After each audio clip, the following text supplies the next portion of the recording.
Hi everyone, welcome back. In this video, we're going to look at the single-cell analysis in the BG Navigator.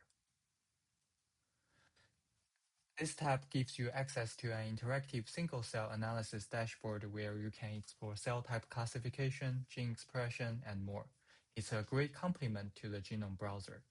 Check it out.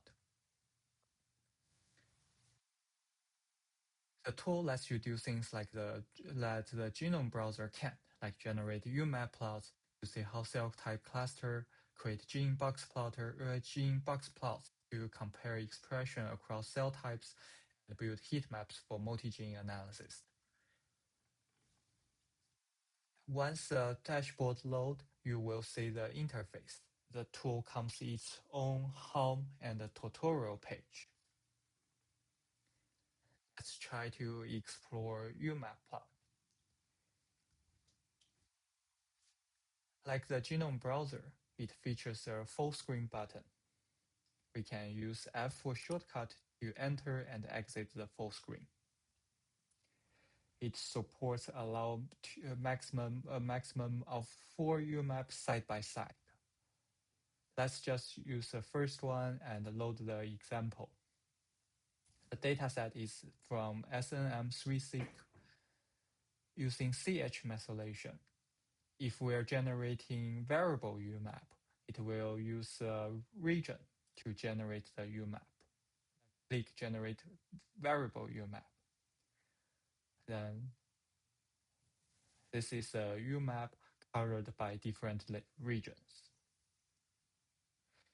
If we click Generate Gene UMAP, it will use the same dataset, same methylation, but using the gene name entered here to generate the gene UMAP. The scale shows normalized CH methylation level, say DM1.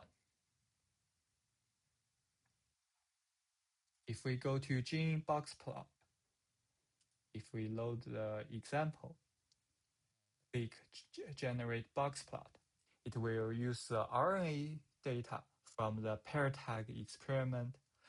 The x-axis would be the region from this selection, and the y-axis is the CADM1 gene expression by log CPM value.